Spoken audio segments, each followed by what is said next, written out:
Praise the Lord, ஹல்லேலூயா. கர்த்தருடைய நாமம் மகிமைப்படுவதாக. ஆண்டவருடைய சிலுவை தியாகத்தையும் அவருடைய அன்பையும் அவருடைய தயவையும் அவருடைய மனதுருக்கத்தை நினைவு கூறும்படி நாம் வந்திருக்கிறோம். அநேக வருஷங்கள் நீங்கள் இந்த குட் ஃப்ரைடே சர்வீஸில் கலந்துக்கிட்டு இருப்பீங்க. எத்தனையோ வார்த்தைகள் நம்ம பேசியிருக்கிறோம், புரியுது. அப்போது நான் ஜெபம் பண்ணும்போது இந்த குட் ஃப்ரைடே சர்வீஸ்க்கு ஏற்கனவே போன வருஷம் மாதிரி இந்த வருஷமும் 7 பேர் 7 வார்த்தைகள் சிலுவையில் ஆண்டவர் பேசின வார்த்தையெல்லாம் பேசுனீங்க. ரொம்ப நல்லா இருந்தது. அப்போ இவங்களே நல்லா 7 பிரசங்கிட்டு 8வது பிரசங்கம் பெருசாக இருந்தால் கேட்பாங்களா? அப்போது சுருக்கமாக என்னத்தை சொல்லணும் அப்படின் போது ஆண்டவர் சொன்னது ஆண்டவருடைய அன்பை குறித்து இன்னைக்கு நம்ம பார்க்க போகிறோம். சிலுவையிலே அடிக்கப்பட்டது ஆணியல்ல சொல்லுங்க, அன்பு தான் அவரை சிலுவையிலே தொங்க வச்சு, சரியா? அந்த அன்பை குறித்து தான் இன்னைக்கு பார்க்க போகிறோம். 3 காரியம் பார்க்கணும். தேவனுடைய அன்பு, பிதாவுடைய அன்பு. 2வது நமக்காக அடிக்கப்பட்ட ஆண்டவராக இயேசு கிறிஸ்துடைய அன்பு. அந்த அன்பை பெற்றுக்கொண்டு வாழ்கிற நம்ம எப்படி அன்பா இருக்கணும். 3 காரியங்கள் ரொம்ப சுருக்கமா பார்த்து முடிச்சிருவோம், சரியா?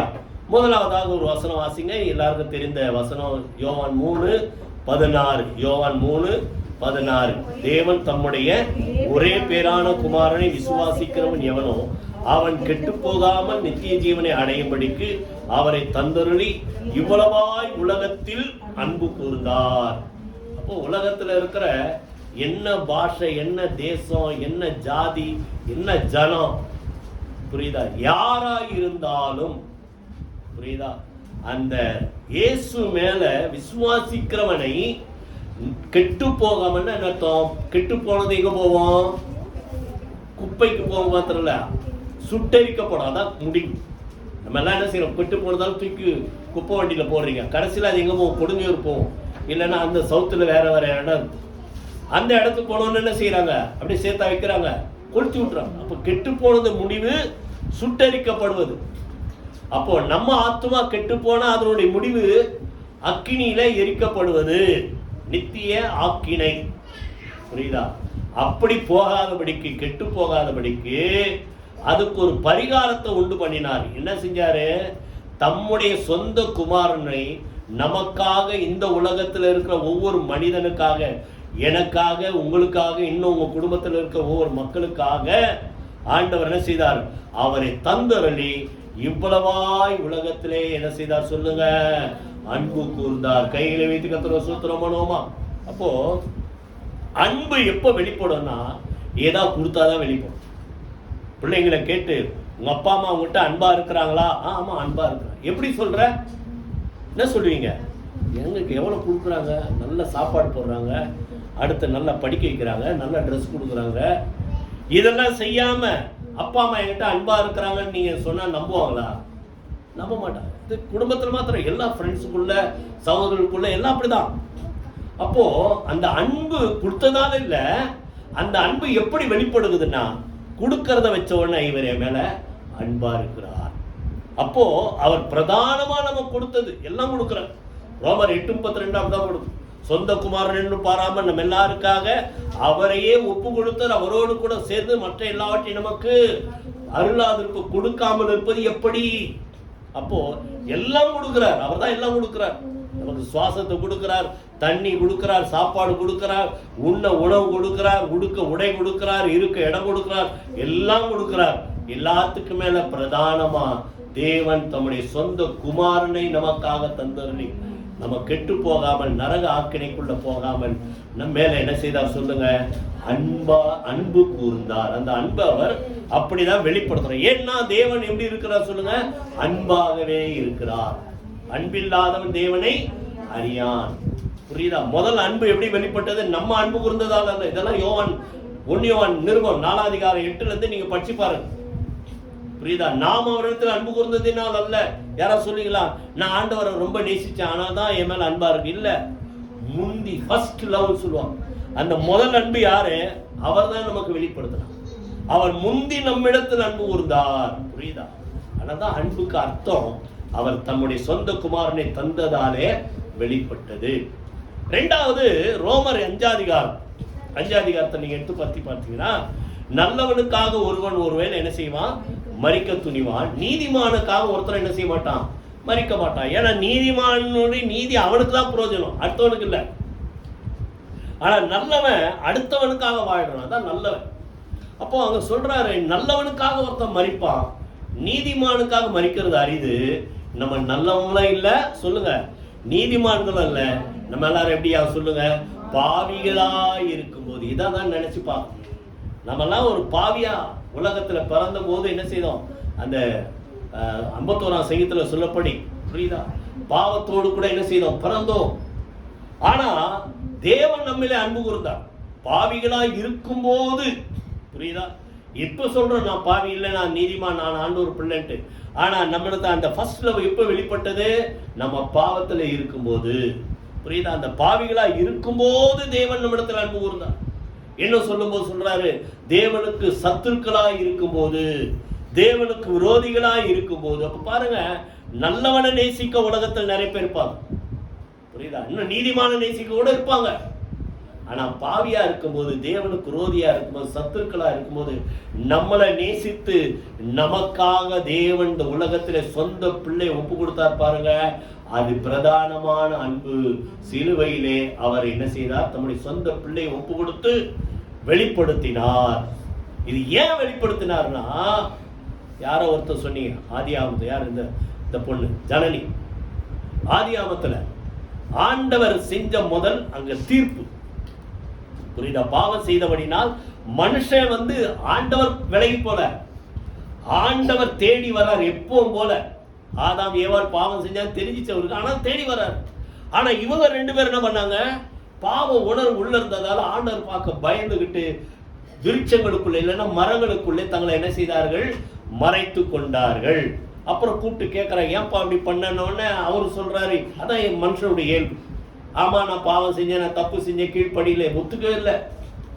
நீங்க கொடுத்த துணையா கொடுத்த ஸ்திரீ கொடுத்தா நான் சாப்பிட்டேன், இந்தமா கூப்பிட்டு நீயாவது ஒத்துக்க, ஏமா அப்படி பண்ணா, சர்ப்பம் என்னை ஏமாத்திச்சு ஆனால் நான் சாப்பிட்டேன், சர்ப்பத்தை ஏன்டா அப்படி பண்ணன்னு கேட்கல. அவருக்கு தெரியும் அவன் அப்படிதான் பண்ணுவான்.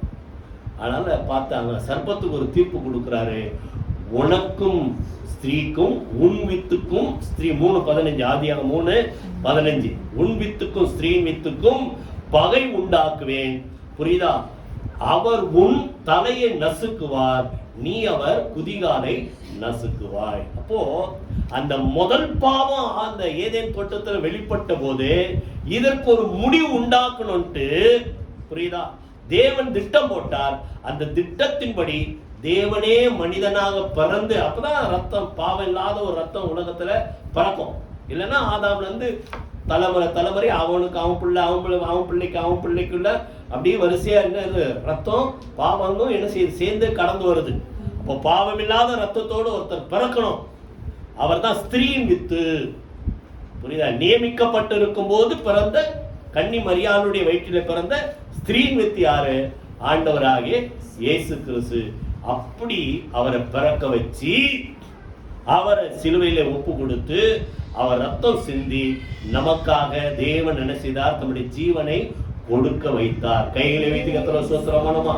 காரணம் என்ன தெரியுமா, பாவம் செய்தபடியால் மனுஷன் ஏதேன் தோட்டத்தை விட்டு துரத்தி அடிக்கப்பட்டான். அதே ஆதியாகமம் 3:24. இப்ப இவர் தம்முடைய ஜீவனை நமக்காக கொடுத்ததினால அங்க போட்டுருக்கு பாருங்க, அவர் என்ன செய்தார சொல்லுங்க, தேவன் நம்மை அவரோடு கூட சேர்த்து கொண்டார். கைகளை வைத்து கர்த்தரை ஸ்தோத்திரமா. அப்ப முதல்ல இன்னைக்கு நம்ம எந்த அன்பை ருசித்து பார்க்கிறோம், தேவன் பிதாவாகிய தேவன் நம்மேல் வைத்த அன்பு. இதை இன்னும் ஒரே ஒரு வார்த்தை பார்த்துட்டு அடுத்தது போவோம். கலாத்தியர் 4 அதிகாரம் எடுங்க. கலாத்தியர் 4 அதிகாரம் 4 யாராவது வாசிங்க. நாம் புத்திர ஸ்வீகாரத்தை அடையும்படி நியாய பிரமாணத்துக்கு கீழ்ப்பட்டவர்களை மீட்டுக் கொள்ளத்தக்கதாக காலம் நிறைவேறின போது ஸ்திரீனிடத்தில் பிறந்தவர், அதாவது ஸ்திரீன் வித்து ஆதியாகமத்துல சொன்னார் பாருங்க, ஸ்திரீனிடத்தில் பிறந்தவர். அந்த டைம் வரும்போது, காலம் நிறைவேறின போது ஸ்திரீனிடத்தில் பிறந்தவரும் நியாய பிரமாணத்துக்கு கீழானவருமாகிய தம்முடைய குமாரனை தேவன் அனுப்பினார். அப்போ டைம் வரும்போது இந்த பாவத்துக்கு ஒரு பரிகாரம் உண்டாக்கும்படி, புரியுதா. ரோமர்ல சொல்றாரு, பாவத்தினாலே சரீரத்தினாலே, புரியுதா, சரீரத்தினாலே பாவத்தை ஆக்கினைக்குள்ளாக என்ன செய்தாராம், தீர்த்தார். அது எந்த சரீரம்? ஆண்டவராக இயேசு கிறிஸ்து சரீரம் நமக்காக பலியிடப்பட்டதினாலே, புரியுதா. அத போல இங்க அவரை அனுப்பி என்ன செஞ்சாராம், 6ஆம் வசனத்துல வாசிங்க. நீங்கள் புத்திரராய் இருக்கிறபடியினால் அப்பா பிதாவே என்று கூப்பிடத்தக்கதாக தேவன் தமது குமாரனுடைய ஆவியை உங்கள் இருதயங்களில் அனுப்பினார். ஆகையால் இனி நீ அடிமையாயிராமல் புத்திரனாய் இருக்கிறாய். நீ புத்திரனே ஆனால் கிறிஸ்து மூலமாய் தேவனுடைய சுதந்திரனுமாய் இருக்கு. நல்லா கவனி. அடிமைக்கும் சொந்த பிள்ளைக்கும் வித்தியாசம். அடிமைக்கு சுதந்திரம் இல்லை, உரிமை இல்லை, சொத்து உரிமை இல்லை. ஆனா பிள்ளைக்கு உரிமை உண்டு, புரியுதா, சொந்தம் உண்டு. ரெண்டாவது, அடிமைக்கு எப்பவுமே ஒரு பயம் இருக்கும். எஜமா என்ன பண்ணுவாரோ, பிள்ளை எப்பவும் பயப்படுமா, எங்க அப்பா என்ன கொண்டு வர, அப்படியா? இல்லையே. பிள்ளை தைரியமா இருக்கும், அன்பா இருக்கும். அப்போ ஒரு காலத்துல தேவனை பார்க்க பயந்து ஓடி போன ஆதாம் ஏவாள், அதுல இருந்து அந்த தலைமுறையாகிய நம்மளை அந்த பயத்தை நீக்கி, புரியுதா, நம்மளை என்னன்னு கூப்பிட வச்சாரா? நம்மளை முன்னாடி எல்லாம் பாத்தீங்கன்னா தேவனை அறியாதப்போ கடவுளே கடவுளே கடவுளே, அது தப்பு இல்லை. இப்போ கடவுளேன்னாலும் அவர் தான் கூப்பிடுறோம். தேவனே பாவியாக மேல் கிருபையாயிருந்தா அவரை தான் கூப்பிடுறோம். ஆனா அந்த உரிமையோட கூப்பிடுறது, புரியுதா, கடவுளே கூப்பிடல, தேவனே கூப்பிடல, அப்பா பிதாவே. நான் அந்த சொந்தம், அந்த சொந்தத்தோடு கூப்பிடுறதுக்கு தம்முடைய சொந்த பிள்ளையே தேவன் என்ன செய்தார் சொல்லுங்க, விலையாக பலியாக நமக்காக ஒப்பு கொடுத்தார். அதுதான் பிதாவுடைய அன்பு. கைகளை வைத்து கர்த்தரை ஸ்தோத்திரம் பண்ணுவோமா. இவ்வளவாய் அவரை தந்தருளி உலகத்தில் இருக்கிற ஒவ்வொரு மனிதர்கள் மேல தேவன் என்ன செய்தார் சொல்லுங்க, அன்பு கூர்ந்தார். இது பிதாவுடைய அன்பு. ரெண்டாவது, இயேசு கிறிஸ்துடைய அன்பை குறித்து நம்ம பார்ப்போம். 1 யோவான் எடுங்க. 1 யோவான் 3:16. இது 3:16 யோவான், இது 1 யோவான் நிருபம் 3:16 வாசிங்க. அவர் தம்முடைய ஜீவனை நமக்காக கொடுத்ததினாலே அன்பு இன்னதென்று அறிந்திருக்கிறோம். நாமும் சகோதரருக்காக ஜீவனை கொடுக்க கடனாளிகளாய் இருக்கிறோம். நல்லா கவனிங்க. அன்பு இன்னதென்று அறிந்திருக்கும் அப்படின்னு அர்த்தம். அன்புக்கு மீனிங், அர்த்தம் புரியுதா? மீனிங் என்னன்னு சொல்லுங்க. எதனால? நமக்காக தம்முடைய சொந்த ஜீவனை இயேசு கொடுத்ததினாலே, தம்முடைய சொந்த ரத்தத்தை நமக்காக இயேசு சிந்தினபடியினாலே, நமக்காக இயேசு அவமானத்தை ஏற்றுக்கொண்டபடியினாலே. எத்தனையோ ஏளன பேச்சு பேசலாம், புரியுதா? கன்னத்துல அறைந்தார்கள். அடுத்தது என்ன பண்றாங்க? கொட்டுறாங்க. ஞான திருஷ்டியில பார்த்து சொல்லு பார்க்கலாம் அப்படின்றாங்க. இதெல்லாம் எதுக்காக? நமக்காக இயேசு என்ன செய்தார்? எல்லாவற்றையும் என்ன செய்தார் சொல்லுங்க, சகித்தார். இந்த சிலுவை அவர் சகித்ததுனாலதான் அன்புனா என்னன்ற அர்த்தத்தை உலகத்துக்கு தேவன் என்ன செய்திருக்கிறார் சொல்லுங்க, வெளிப்படுத்தி இருக்கிறார். கைகளை வைத்து கர்த்தரை ஸ்தோத்திரம் பண்ணுவோமா. காரணம், அவர் பாவம் செய்யவில்லை. ஏசாயா 53 நம்ம படிச்சிட்டோம். அவர் பாவம் செய்யவில்லை, அவர் வாயில என்னல்ல வஞ்சனை காணப்படவில்லை. கர்த்தரோ நம் எல்லாருடைய அக்கிரமத்தை அவர் மேல சுமத்தினார். அடிக்கப்படுகிற ஆட்டுக்குட்டியை போல அவர் வாயை என்ன செய்யல, திறவாதிருந்தார். புரியுதா? நம்முடைய மீறுதல் நிமித்தம் அவர் காயப்பட்டு, நம்முடைய அக்கிரம நிமித்தம் அவர் நொறுக்கப்பட்டார். நமக்கு சமாதானத்தை உண்டு பண்ணும் ஆக்கினை அவர், அதாவது இயேசு கிறிஸ்து மேலே வந்தது. அவருடைய தழும்புகளால் நாம் குணமாகிறோம். கையில வைத்து கர்த்தரை ஸ்தோத்திரம் பண்ணுவோமா. அப்போ இயேசு கிறிஸ்துடைய அன்பை குறித்து நீங்க பாத்தீங்கன்னா, அன்புக்கு அர்த்தமே சிலுவையிலே அவர் செய்யாத பாவம் நம்முடைய பாவம், நம்முடைய பாவம் தான் அவர் மேல சுமத்தப்பட்டது. பிரமாணங்கள்ல நீங்க பாத்தீங்கன்னா அந்த காளையை கொண்டு வருவாங்க, இல்லைன்னா ஆட்டுக்குட்டியை கொண்டு வருவாங்க, ஆட்டுக்கடாவை கொண்டு வருவாங்க.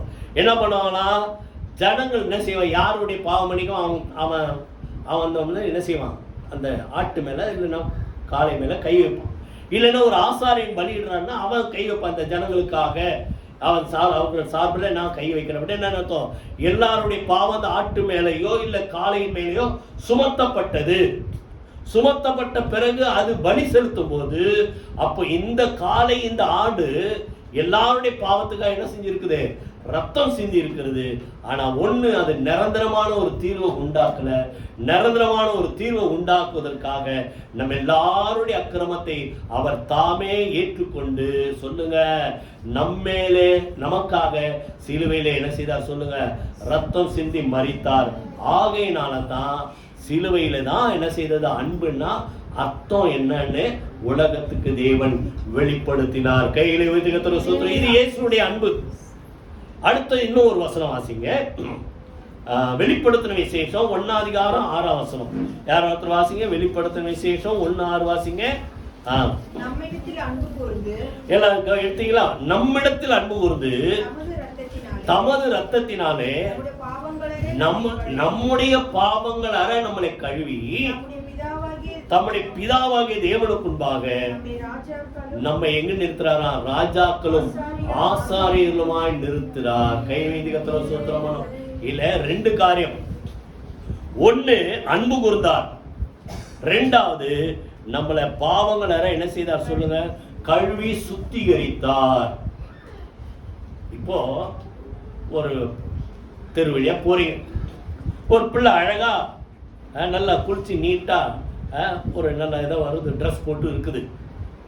அதை பார்த்தா உங்களுக்கு ஆசை வருமா? ஒரு புள்ள என்ன பண்ணும், சேத்துல கிடக்குது, அதை பார்த்தா ஆசை வரும். எல்லாம் தான் நேசிக்கணும். ஆனா அட் எ டைம் என்ன வருது, நீட்டா இருக்குது இல்ல, அதை பார்த்தா. இப்ப நல்லா கவனிங்க. அப்போ நம்ம சுத்திகரிக்கப்பட்ட பிறகு ஆண்டவர் அன்பு கூறல. நம்ம பாவிகளா இருக்கும் போதே, புரியுதா, அந்த பாவத்தை பார்க்காதபடிக்கு, நம்மளை புறமே தள்ளாதபடிக்கு, அதான் சொல்றார், என்னிடத்தில் வருகிற ஒருவனை நான் என்ன செய்ய மாட்டேன், புறமே தள்ளுவதில்லை. புரியுதா? நம்மள முதல்ல என்ன செய்தார் சொல்லுங்க, அன்பு கூர்ந்தார். அன்பு கூர்ந்து அதற்கு பிறகுதான் தம்முடைய ரத்தத்தினாலே நம்மளை என்ன செய்தார் சொல்லுங்க, சுத்திகரித்தார். இதான் பல கலாத்தியர்ல பவுல் சொல்றார், என்னில் அன்பு கூர்ந்து எனக்காக தம்மை தாமே பலியாக ஒப்பு கொடுத்த தேவகுமாரனாகிய இயேசு கிறிஸ்துவை பற்றும் விசுவாசத்தினாலே நான் நிலைத்திருக்கிறேன், பிழைத்திருக்கிறேன். கைகளை வைத்து கர்த்தரை ஸ்தோத்திரம் பண்ணுவோமா?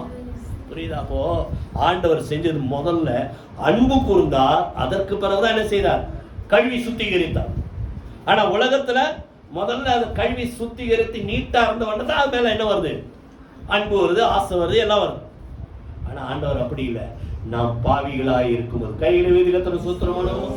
புரியுது? அப்போ அவர் அன்பு சிலுவையில என்ன செய்தது சொல்லுங்க, வெளிப்பட்டது. அன்புக்கு அர்த்தம், திருடன் திருடவும் சொல்லுங்க, கொல்லவும் அழிக்கும் வருகிறானே அல்லாமல் வேற ஒன்றுக்கு வரான். நானும் அவைகளுக்கு ஜீவன் உண்டாகும், அது பரிபூர்ணப்படம் வந்தேன்னு சொல்லிட்டு 10ஆம் அதிகாரம் 10ஆம் வசனம் யோவான்ல சொல்றாரு. திருடன் அப்படி இருக்கிறான், அழிக்க வரான், கொல்ல வரான். ஆனா நான் அப்படி வரல, அதுக்கு ஜீவன் உண்டாக்க வந்தேன் சொல்லிட்டு 11ஆம் வசனத்துல அந்த ஜீவன் எப்படி வருதா சொல்லுங்க, நானே நல்ல மேய்ப்பன். 10:11 நானே நல்ல மேய்ப்பன், நல்ல மேய்ப்பன் தன் ஆடுகளுக்காக தன்னுடைய ஜீவனை கொடுக்கிறான். கைகளை வைத்து கர்த்தரை ஸ்தோத்திரம் பண்ணுவோம். உலகத்துல எவ்வளவு மேய்ப்பர்கள் உண்டு, காப்பாத்துற மேய்ப்பர்கள். ஆனா நல்ல மேய்ப்பன் யாரு, தன்னுடைய ஆடுகளுக்காக சொல்லுங்க தம்முடைய ஜீவனையே கொடுத்து அன்பு கூர்ந்தார். இது ஆடுகளுக்கு மாத்திரம் இல்லை, அவர் மேய்ப்பர், நம்ம ஆடுகள்னா அப்படி. யோவான் 15ஆம் அதிகாரத்துல சொல்றாரு, ஒருவன் தன்னுடைய சிநேகிதருக்காக தன்னுடைய ஜீவனை கொடுக்கிற சொல்லுங்க, அன்பிலும் அதிகமான அன்பு ஒருவரிடத்திலும் இல்லை. 13ஆம் வசனம் 15:13 நான் உங்களை என்ன சொல்றேன், சிநேகிதர் என்கிறேன். அப்படின்னு என்ன அர்த்தம், நம்மளை நேசித்தபடினால சொல்லுங்க, நமக்காக என்ன செய்தார் சொல்லுங்க, ஜீவனை கொடுத்து அன்பு கூர்ந்தார். இந்த உலகத்துல பாருங்க, நீங்க உலகத்துல நடக்கிற சம்பவம், அந்த லூக்கா 10ஆம் அதிகாரத்துல பார்த்தா, ஒரு மனுஷன் எருசலேம்ல இருந்து எங்க போகும்போது, எரிகோவுக்கு போகும்போது வழி போக்குனா போறான். அப்ப போற வழியில கல்லர் கையில மாட்டிக்கிட்டான். அவங்க என்ன பண்ணாங்க, அவங்ககிட்ட இருக்கிறதெல்லாம் புடுங்கிட்டு அவனை அடிச்சு காயப்படுத்தி குற்றுயிரா ரோட்ல விட்டு போயிட்டாங்க. சரியா? அப்போ அப்படி இருக்கும்போது யாராவது அந்த வழியில அவனை காப்பாத்தினாதான் உண்டு. முதல்ல என்ன பண்ணா, ஒரு லேவியன் அந்த வழியா வர. லேவியன் நீங்க லூக்கா 10ஆம் அதிகாரம் 30-35 வரைக்கும் நீங்க படிச்சு பாருங்க. லேவியன் பாக்குறான், நமக்கு ஏண்டா வம்பு அப்படின்ட்டு என்ன பண்ணிட்டான், விலகி போயிட்டான். இன்னொருத்தன், அதுக்கப்புறம் இன்னொருத்தன் வந்தான். யாரு? ஆசாரியன் வந்தான். ஆசாரியன் வந்து ரொம்ப நீதி, அது பிரமாணம் எல்லாத்தையும் காப்பாற்றணும். ஆனால் அவனை வந்தான், பார்த்தான், என்ன பண்ண சொல்லுங்க, விலகி போயிட்டான்.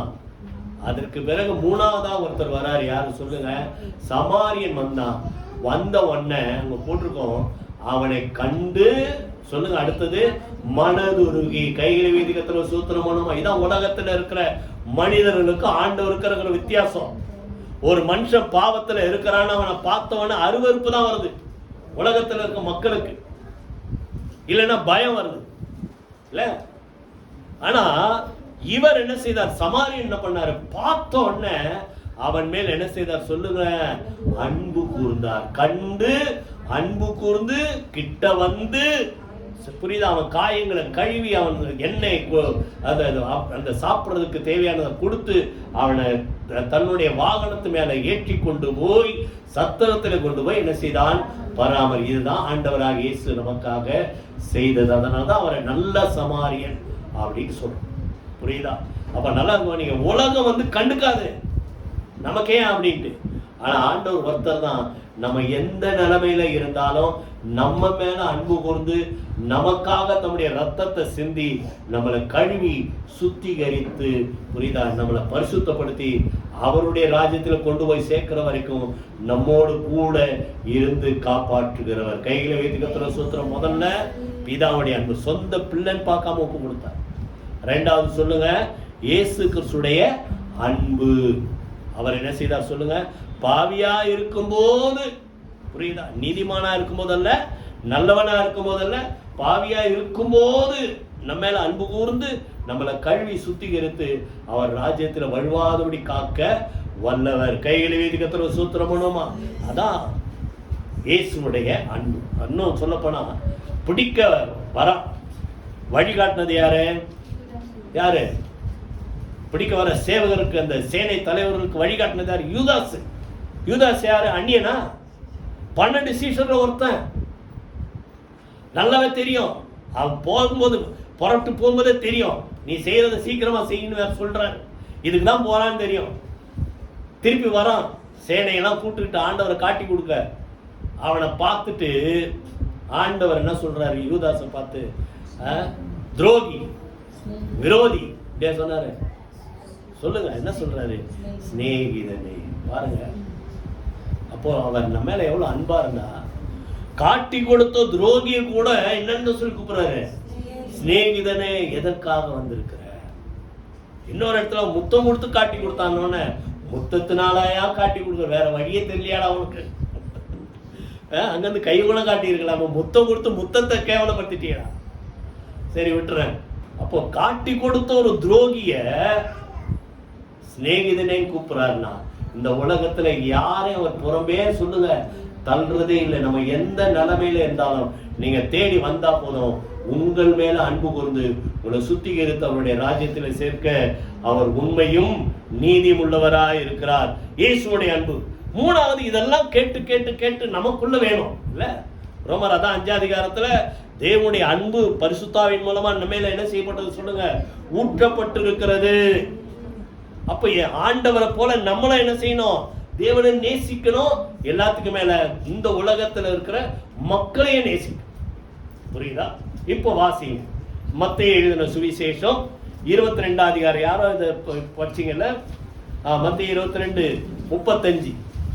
கற்பனையில பிரதானமான கற்பனை எதிர்த்து நியாயசாஸ்திரி வந்து கேட்கிறார் 35 40 வரைக்கும். அப்போ அவர் என்ன சொல்றாரு? உன் தேவனா கர்த்தரிடத்துல உன் முழு, வாசிங்க, எடுத்தீங்களா யாராவது? உன் தேவனா கர்த்தரோட உன் முழு இருதயத்தோடு, முழு ஆத்மாவோடு, முழு மனதோடு அன்பு கூறுவாயாக. இதுதான் பிரதான கற்பனை. முதலாவது பிரதான கற்பனை. இதற்கு ஒப்பாயிருக்கிற இரண்டாவது கற்பனை என்னன்னா, உன்னிடத்தில் நீ அன்பு கூறுவது போல பிறனிடத்தில் அன்பு கூறுவாயாக. ஆண்டவர் என்ன சொல்றாரு? உனக்காக அன்பு கூறு, தம்மையே ஒப்பு கொடுத்த தேவனை என்ன செய்ய நேசி. தம்முடைய சொந்த பிள்ளைன்னு பார்க்காம அவர் ஒப்பு கொடுத்த தேவனை முதல்ல நேசி. ரெண்டாவது, அவர் சாயில உருவாக்கப்பட்ட ஒவ்வொரு மனிதனை என்ன செய்ய சொல்லுங்க? நீ நேசிக்கணும். இந்த 2 கற்பனையில பிரமாணம் முழுசா அடங்கிச்சுட்டார். புரியுதா? அப்போ இன்னைக்கு ஆண்டவர் நமக்கு சொல்றாரு, உன்னை போல, சொல்லுங்க, உன்னை போல பிறனை நேசி. இன்னைக்கு வரும்போது எத்தனை பேர் கண்ணாடி பார்த்து எல்லாம் குட் ஃப்ரைடேனாலும் அப்படியே அழுது முடிஞ்சுக்கணும், அழுது இதில் வந்திருப்பீங்க, நல்லா தானே வந்திருக்கிறீங்க. அப்போ ஏன் அப்படி நம்மளை நேசிக்கிறோம்? நல்லா இருக்கா, தலை ஒழுங்கா இருக்கா, அது இருக்கா இருக்கா எல்லாம் பார்த்துக்கணும், பார்த்தா வரணும். சரியா? நல்லா கவனிங்க. இப்போ இத எங்க சொல்றா தெரியுமா? எபேசியர் எழுங்க, எபேசியர் 5 அதிகாரம்.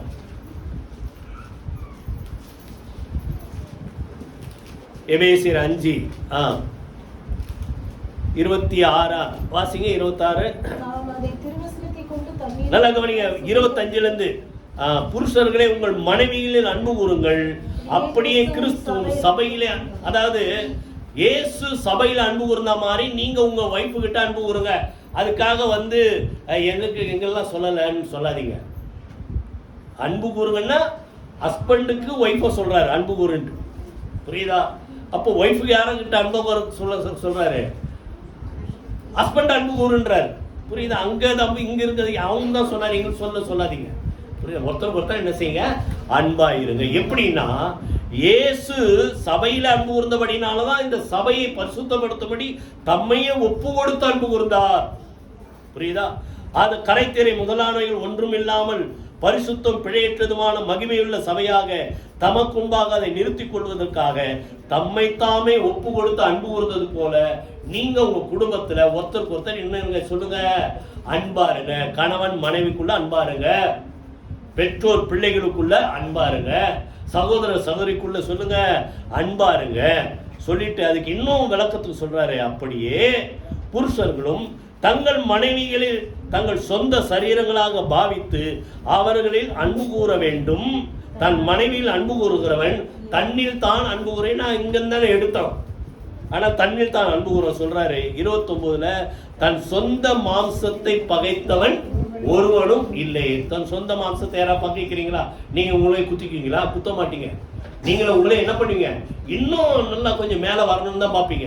அதை போல புரியுதா? ஆண்டவர் அதான் நினைக்கிறாரு, சபை என்ன செய்யணும், மேல அவருடைய ராஜ்யத்துல வந்து நிக்கணும்ட்டு அதற்காக எல்லாத்தையும் செஞ்ச மாதிரி உங்க குடும்பத்தில் இருக்க ஒவ்வொரு மக்களுக்காக நீங்க என்ன செய்யுங்க, அன்பா என்ன செய்யுங்க, இருங்க.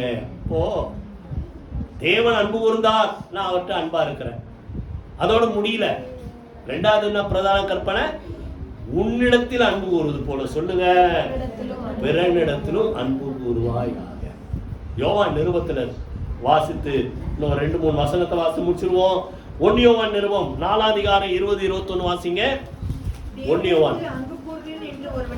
தேவனிடத்தில் அன்பு கூறுவேன் என்று ஒருவன் சொல்லியும் சகோதரனை பகைத்தால்.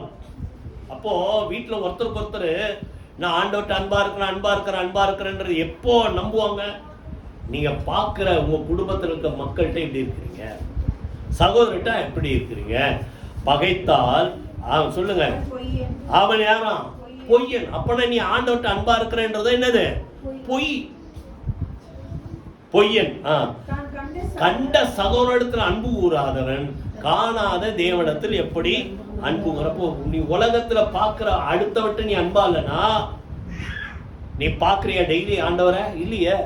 பார்க்காத ஆண்டவர்கிட்ட அன்பா இருக்கிற எப்படி சொல்லுவ, எப்படி நம்ப முடியும்? 21ல சொல்றாரு, தேவனிடத்தில் அன்பு கூறுகிறவன் தன் சகோதரனிடத்திலும் அன்பு கூற வேண்டும். அங்க மாத்திரம் இல்ல, ஆண்டவர் உண்டாக்கின ஒவ்வொரு மனிதனிடத்திலும் அன்பு கூற வேண்டும் என்ற கற்பனை நாம் அவராலே பெற்றிருக்கிறோம். கைகளை வைத்து கத்துறோம், சூத்திரம் பண்ணுவோமா? நல்லா கவனிங்க. அன்பு இருந்தா மன்னிப்பு உண்டா. அன்பு கூர்ந்ததால் தான் மன்னித்தாரு. கரெக்டா? நம்ம இடத்துல அன்பு கூர்ந்ததால் தான் மன்னித்தார், கழுவினார், சுத்திகரித்தார். யாரோ பொறுத்த பேசுனீங்க, எத்தனை தடவை மன்னிக்கணும்? 7 தடமா? மத்தையில படிச்சோம்ல, அதை கேட்டீங்கல்ல. 7 தடவை மன்னிக்கலாமா? ஆண்டவர் என்ன சொன்னாரு? 7 தடவை இல்ல, சொல்லுங்க 770. கணக்கு போட்டு பார்த்துங்க. 770 எத்தனை? 490. அதுக்கு மேல 490 கூட இல்ல. அவர் சும்மா அவன் சொன்ன கணக்கு டக்குன்னு வாயில வந்து சொன்ன. அதுக்காக கவுண்ட் பண்ணினே இருக்கேன். நான் ஒரு தடவை மன்னிச்சேன், ரெண்டாவது இதே தப்ப இந்த இவர் செஞ்சாரு, ரெண்டாவது மன்னிச்சேன், மூணாவது இதே கோடு போட்டுக்காரு. செவத்துல ஒரு காலத்துல பால் வாங்க கோடு போட்டுக்கிட்டே இருப்பாங்க. அது போல ஒரு தடவை மன்னிச்சேன், 2 தடவை மன்னிச்சேன் அப்படின்ட்டு 490 முடிஞ்சிச்சு. மன்னிக்க மாட்டேன்னு சொல்லாதீங்க. அவன் கேட்ட கேள்வி டக்குன்னு வந்து சொல்றாரு அவரு. புரியுதா? அதனால எத்தனை தடவை அவன் மனசிறங்கி மன்னிச்சிரு. ஏன்னா அதோட முடிக்கல தெரியுமா? அது 2 வாரம் முன்னாடி கூட சொன்னோம். அது ஓமை என்ன சொன்னாரு? ஒருத்தன் 10,000 தாலந்து கடன்பட்டவன். அந்த அந்த ஓமை அப்படியே தொடர்ந்து படிச்சுட்டே வந்தீங்கன்னா அதிகாரம் முடிகிற வரைக்கும் இருக்கும். 10,000 தாலந்து கடன்பட்டவன் எஜமான்ட்ட காலில் விழுந்து, ஐயோ என்னால கடனை திருப்பி கொடுக்க முடியல, மன்னிச்சிருங்க. மன்னிச்சிட்டார் 10,000 தாலந்து. இவன் திரும்பி போகும்போது வழியில இன்னொரு கடங்காரன் வரான். அவன் ஒரு சின்ன கடங்காரன். இந்த கடங்காரன் கிட்ட கடன் வாங்கின இன்னொரு கடங்காரன். அவன் கடன் வாங்கினது எவ்வளோ? 100 வெள்ளி காசு. 100 வெள்ளி காசு பணமும். அப்போ இவன் வந்து ஏன்டா எனக்கு கடனை திருப்பி கொடுக்கல, அவனும் இவரு கெஞ்சிரா மாதிரி தான் அவன் கெஞ்சிரான். இப்போ முடியல, நான் திருப்பி கொடுத்துறேன்னு. ஆனா அந்த பெரிய எஜமான் இவனுக்கு மன்னிச்சா மாதிரி இவனுக்கு கீழே இருக்கிற சின்ன கடங்காரனை மன்னிக்க மனசு இல்லை. என்ன விஷயம்? காவல்ல போட்ட உடனே நடந்தது எங்க போச்சு? பெரிய எஜமான் இல்லைன்னா ஆண்டவர்னு வச்சுக்கிறேன், ஆண்டவருக்கே போயிடுச்சு. நான் உனக்கு மன்னிச்சா மாதிரி நீ ஏன் அவனை மன்னிக்கல? அதனால உன்னை கொண்டு போய் எங்க செய்? காவல்ல போறேன். புரிஞ்சுதா? அப்போ நல்லா கவனிங்க.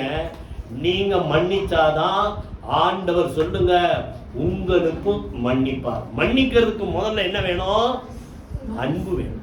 அதான் 1 கொரிந்தியர் யாரோ பேசுறீங்க இல்ல?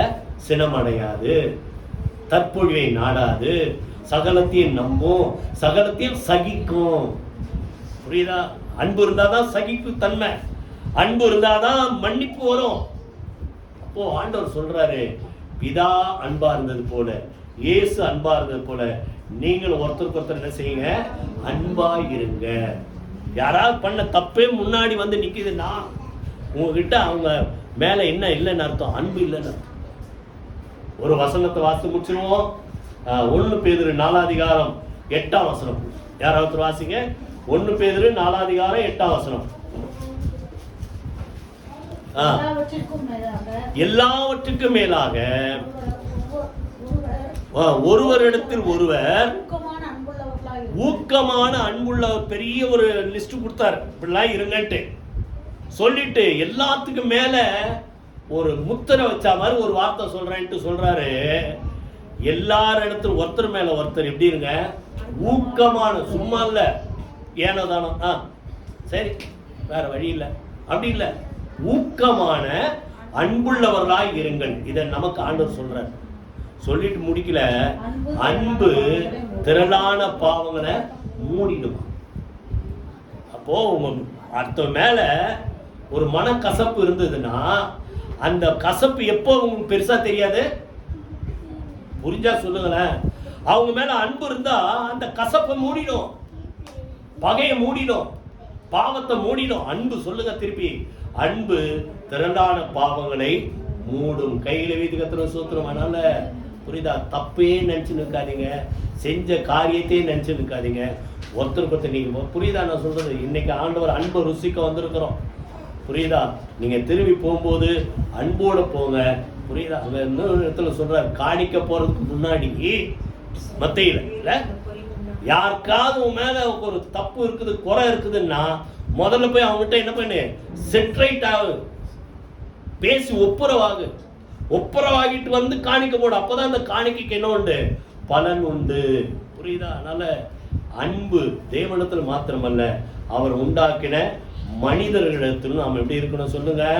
அன்பா இருக்க வேண்டும். எல்லாரும் எழுந்து கர்த்தரை ஸ்தோத்திரமணி ஜெபமணி முடிப்போம். அதற்கு பிறகு நம்ம அந்த திருவிருந்தில பங்கு பெறுவோம். ஹல்லேலூயா. கர்த்தரை ஸ்தோத்திரம் பண்ணுவோமா? ஹல்லேலூயா. இவ்வளவாய் உலகத்திலே அவரை தந்தருளி, நம்ம எல்லாருக்காக தந்தருளி உலகத்திலே அன்பு கொண்டார். இது அவருடைய அன்பு.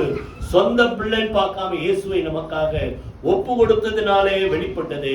நம்ம நல்லவனா இருந்ததால் அல்ல, நீதிமானா இருந்ததால் அல்ல, தேவனுக்கு துரோகிகள், சத்துருக்கள், பாவிகளா இருக்கும் போது நமக்காக தம்முடைய குமாரனை ஒப்பு கொடுத்தார். இரண்டாவது அன்புக்கு அர்த்தம் சிலுவையிலே இயேசு நமக்காக ரத்தம் சிந்தி மரித்ததினாலே அந்த அர்த்தம் வெளிப்பட்டது. மூணாவது, ஆண்டவர் நம்ம மேல அன்பா இருக்கிறது போல நம்மளும் மொத்தத்தை என்ன செய்யுங்க சொல்லுங்க, அன்பா இருங்க. இததான் தேவன் நம்மிடத்துல அன்பு கூறுகிறார். அதுதான் நம்மிடத்துல தேவன் எதிர்பார்க்கிற. எல்லாரும் கர்த்தரை ஸ்தோத்திரம் பண்ணி ஜெபம் பண்ணி முடிப்போம். அன்பின் பிதாவே, உமக்கு நாங்கள் நன்றி செலுத்துறோம்ப்பா. இன்றைக்கு மறுபடியும் ஒரு விஷயம், ஆண்டவரே உடைய அன்பை நாங்கள் தியானிக்கும்படியாக கற்றுக் கொடுத்த மகா பெரிய கிருபைக்காக உமக்கு நாங்கள் நன்றி செலுத்துகிறோம். ஆண்டவரே, சிலுவையில எங்களுக்காக ஜீவனை கொடுத்தது உடைய அன்பு.